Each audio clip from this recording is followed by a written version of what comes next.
Hello, everybody. Um, so before the United States could get involved in World War One, they really had to increase the size of their military. Now, the last major conflict they had been in, of course, was the Spanish-American War. It was 1898, and their military was not modern enough, and certainly not um, large enough. And you can remember in the movie that we're watching, you can even remember when Kortashinsky asks, "Why do we have to use French weapons? We're Americans." Well, the answer is because they were unprepared. The United States was unprepared.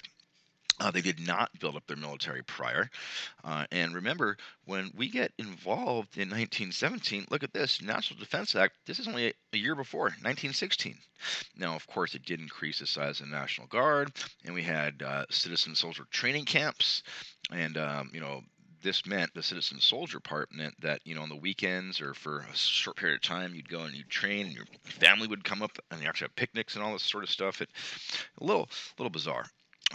Then you had excuse me, the Navy Act, 1917, largest naval buildup in U.S. history. Then the Selective Service Act. Now, we briefly mentioned this in class regarding the Supreme Court decision, which ruled that the all male military draft was illegal. And we're going to still wait to see what happens whether or not women have to sign up for the Selective Service Act. But this was the draft. Now, it didn't mean that you automatically got drafted if you signed up.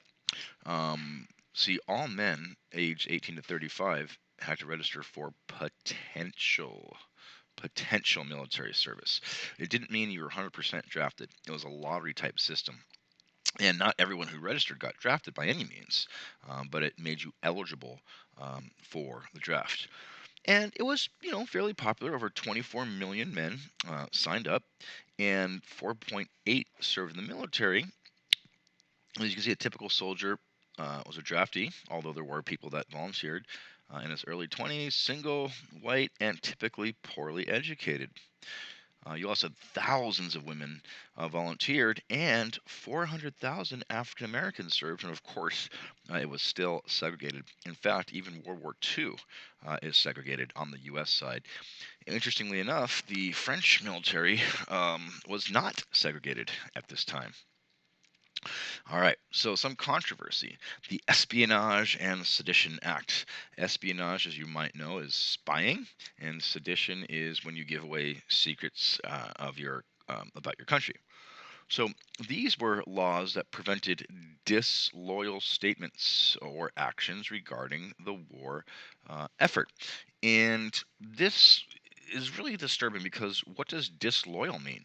I mean, maybe what if you are against war, and the reason you're against war because you feel it's an unjust war, we shouldn't be involved in it. I don't want to send my, fellow Americans, to die for something that's not in our interest. Is that disloyal, or is that really the essence of loyalty? Well, the whole reason why this law was passed, it was to prevent people from interfering in the draft or war effort, even if you sincerely believed that the war was morally wrong, it was economically wrong, it was totally wrong, and you sincerely believed that, you still couldn't say anything. Now, obviously, this would be overturned. It was, I mean, very, very illegal. It really strikes at the heart of what the First Amendment is designed to protect. But at the time, it was challenged in a case called Schenck versus the United States, and it challenged the constitutionality of the Espionage and Sedition Act because it quite clearly did violate the First Amendment. I think there was no question on that. However, the judges at the time didn't quite see it the same way.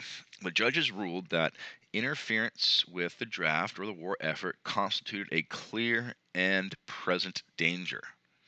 And the term clear and present danger is one that lives on in terms of what you can and can't do with the First Amendment. And the argument was, and again, I'm not saying you have to agree or disagree with this argument, but the government's position was that interfering with the war or the recruitment effort would cause a clear and present danger to the country, which is very bizarre because we weren't being attacked. So that's really, really a bizarre type of reasoning. But at any rate, the clear and present danger that limits speech and free speech is anything that's going to cause clear and present danger. You can't do, and that's you might have heard the old argument about why you can't yell fire in a crowded movie theater because it would cause a clear and present danger. People scrambling for the exits, panic, and stompled, getting trampled and stomped on. Yeah, so Schenck versus USA, very important to know. There are also changes in people's day to day life, and even though the USA was only involved for 19 months, which, a little bit more than a year and a half, there were people who, life for those who did not go to war underwent some pretty tangible changes. And of course, tangible means that you can touch it, you can feel it, like you actually know that it's true. The creation of the War Industries Board led by Bernard Baruch, and its job was to ensure that the war effort got what it needed in terms of supplies necessary for the war. Things like metal, rubber, clothing or cloth, and medicine, all those things. And the idea was that let's give it to the war effort first and make sure that they're all taken care of, and then whatever's left over, we can sort of manage. And that's where rationing comes in, where you limit the amount of goods that are available for purchase. And it really did greatly improve efficiency and saved quite a bit. And in fact, you can see here, all fuel is scarce. Whoops, sorry. All fuel is scarce, as we see here. Plan for winter now. Winterize your home. All these things. Don't waste paper. So really, really think. Look at this. It says right here, a pound of paper wasted is a pound of fuel wasted, and we need fuel for our boys over there in Europe. And in addition, there was the Food Administration. Hey, make more food available for the war effort. I think it was Napoleon that says that a army marches on its stomach, meaning that it has to have good food. The Food Administration again created and implemented the rationing system, encouraged victory gardens, which were people planting their own food, so they would be able to sustain themselves, and even conservation of food. Meatless Mondays, wheatless Wednesdays. As you see here, food will win the war. I guess observe meatless days, wheatless days, and porkless days, and like save wheat. Will you help the women of France? So again, these are some of the propaganda type posters, but again, the goal was to make sure that we had enough food for the war effort. All right, that's it for today. Thank you.